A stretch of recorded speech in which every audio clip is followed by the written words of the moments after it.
Assalamualaikum warahmatullahi wabarakatuh. Pertama-tama mari kita panjatkan puji dan syukur kehadirat Allah Subhanahu wa Ta'ala yang telah memberikan kita kesempatan dan keberhasilan untuk dapat berkumpul dalam keadaan sehat pada kesempatan yang sangat berbahagia ini. Saya sebagai penceramah yang diberikan amanah untuk menyampaikan khutbah pada hari ini akan membahas tema yang sangat penting, yaitu golongan pengikut Dajjal di akhir zaman. Dalam agama Islam, Dajjal adalah sosok yang sangat ditakuti dan menjadi ancaman bagian besar umat manusia. Dajjal disebut sebagai sosok yang sangat menipu dan penuh dengan tipuan dan akan muncul di akhir zaman sebagai ujian bagi umat manusia.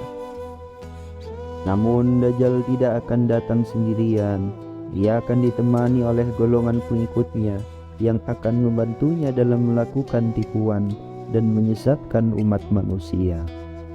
Golongan pengikut Dajjal ini akan sangat aktif dan akan berusaha keras untuk mengelabui umat manusia dan membuat mereka terjerumus ke dalam kegelapan dan kesesatan.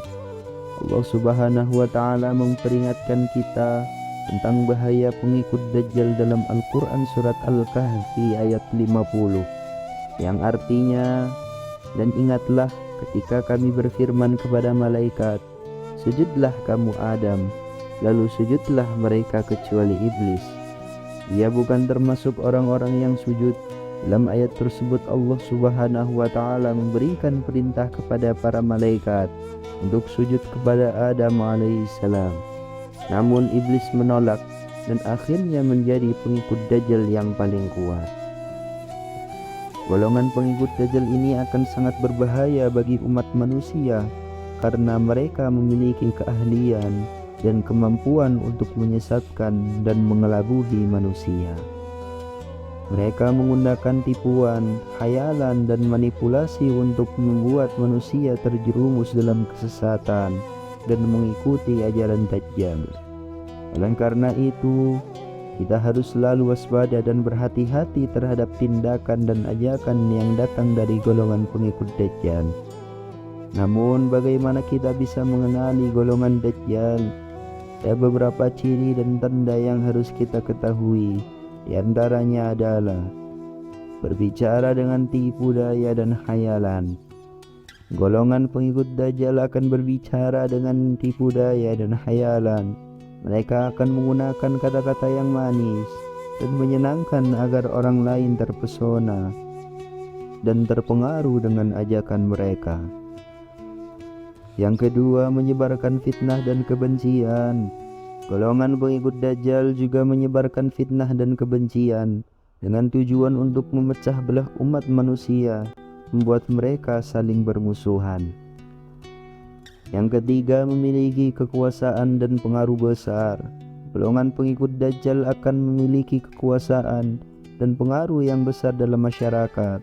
Mereka akan memanfaatkan kekuasaan dan pengaruh tersebut untuk menyebarkan ajaran-ajaran sesat dan menyesatkan umat manusia. Tidak mengikuti aturan dan ketentuan agama. Golongan pengikut Dajjal akan tidak mengikuti aturan dan ketentuan agama yang telah ditetapkan. Mereka akan memutarbalikkan ajaran agama dan menyesatkan umat manusia. Oleh karena itu, sebagai umat muslim, kita harus senantiasa waspada dan berhati-hati terhadap tindakan dan ajakan dari golongan pengikut Dajjal. Kita harus selalu menguasai ilmu agama dan selalu mengikuti aturan dan ketentuan yang telah ditetapkan dalam agama Islam. Selain itu, kita juga harus senantiasa memperbanyak amalan soleh dan takwa kepada Allah Subhanahu wa Ta'ala, sehingga kita senantiasa terlindungi dari tipuan dan pengaruh golongan pengikut Dajjal. Kita harus selalu berpegang teguh pada ajaran agama dan selalu berusaha untuk memperbaiki diri agar senantiasa dijauhkan dan tindakan dan ajakan yang dapat membuat kita terjerumus ke dalam kesesatan. Dalam hadis sahih Muslim, Rasulullah Shallallahu Alaihi Wasallam pernah bersabda yang artinya, barang siapa yang membaca 10 ayat pertama dari surat Al-Kahfi, maka ia terlindungi dari Dajjal. Dalam hadis tersebut Rasulullah Shallallahu Alaihi Wasallam memberikan tuntutan kepada kita untuk membaca 10 ayat pertama dari surat Al-Kahfi sebagai sarana untuk melindungi diri dari pengaruh dan tipuan Dajjal. Sekian khutbah singkat pada kesempatan kali ini. Mari kita selalu waspada dan berhati-hati terhadap tindakan dan ajakan dari golongan pengikut Dajjal, serta senantiasa menguasai ilmu agama dan selalu mengikuti aturan dan ketentuan yang telah ditetapkan dalam agama Islam. Semoga Allah Subhanahu wa Ta'ala senantiasa melindungi kita dari pengaruh dan tipuan Dajjal, serta memberikan kita kekuatan dan kemudahan dalam menjalani kehidupan. Amin amin ya rabbal alamin. Wallahu a'lam. Assalamualaikum warahmatullahi